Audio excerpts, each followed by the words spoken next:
こんにちは、ダニエルです。今日の音楽人はベーシストの風徹さんです。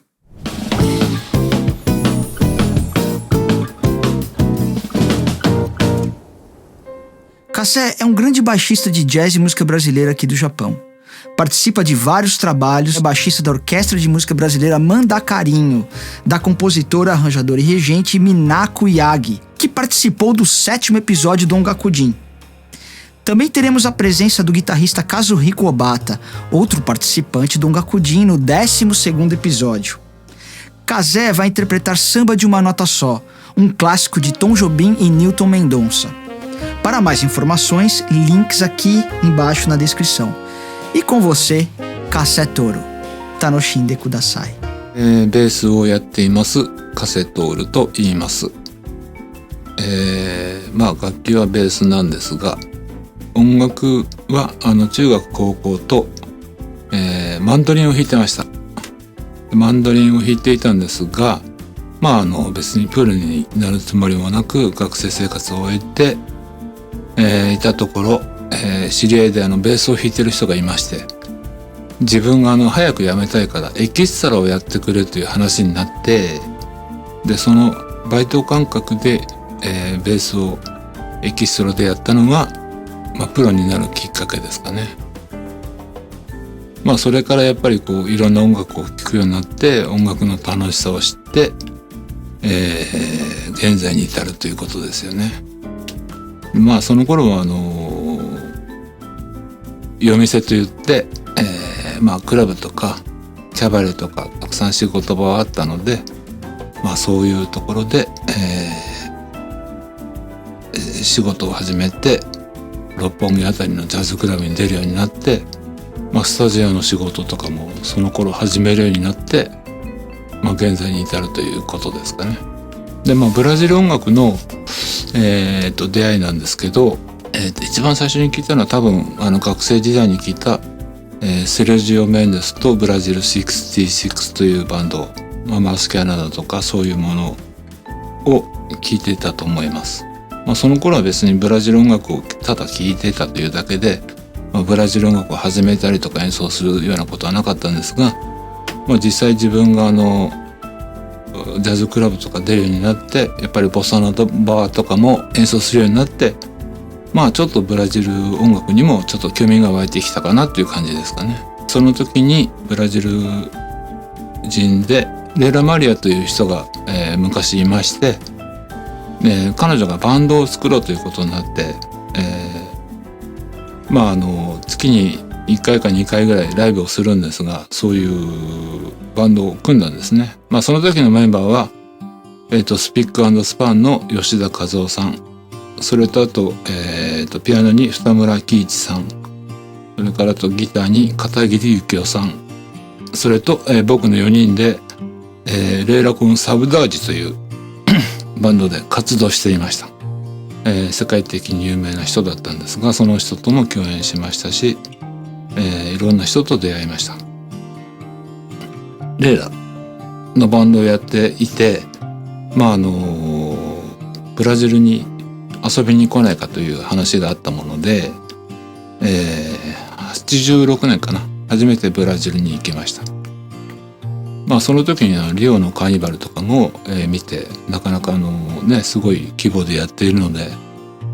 朝までやっていたり酔っ払いの人とかたくさんいたり、すごい世界を見てきて、楽しかったですね。その頃に今は亡くなっちゃったんだけど、エリスのバンドなんかやってた、ルイゾ・マイヤーとかもお会いしましたし、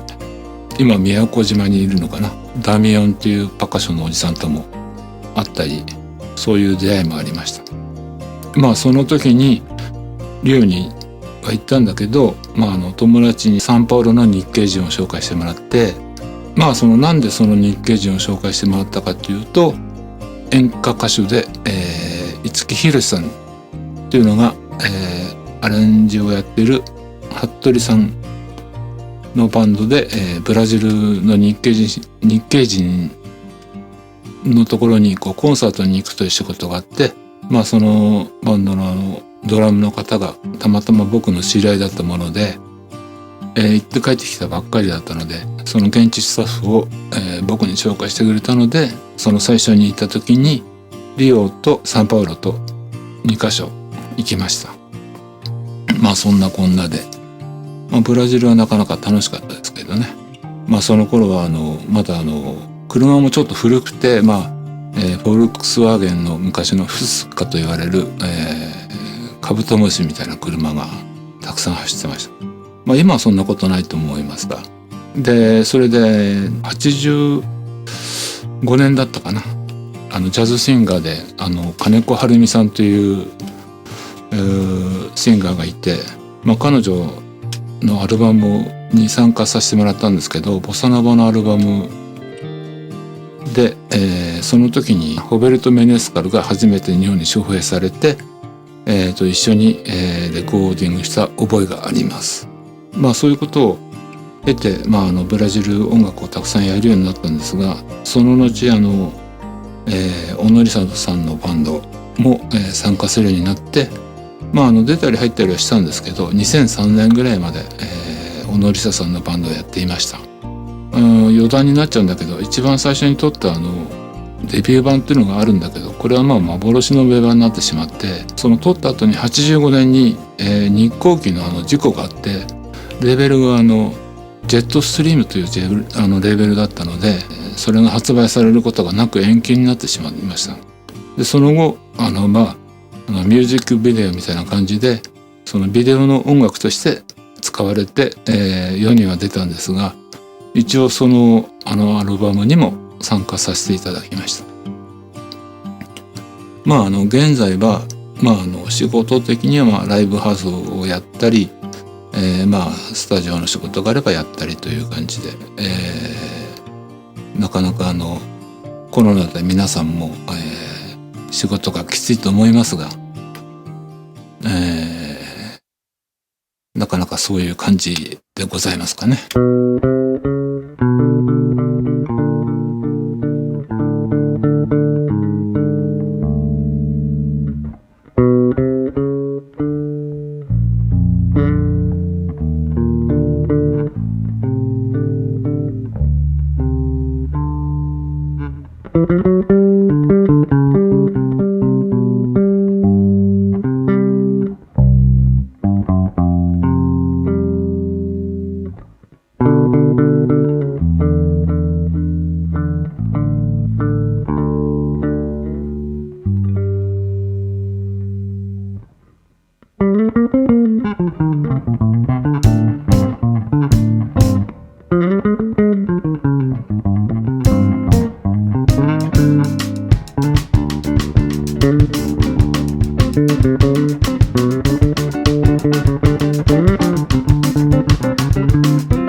Tchau.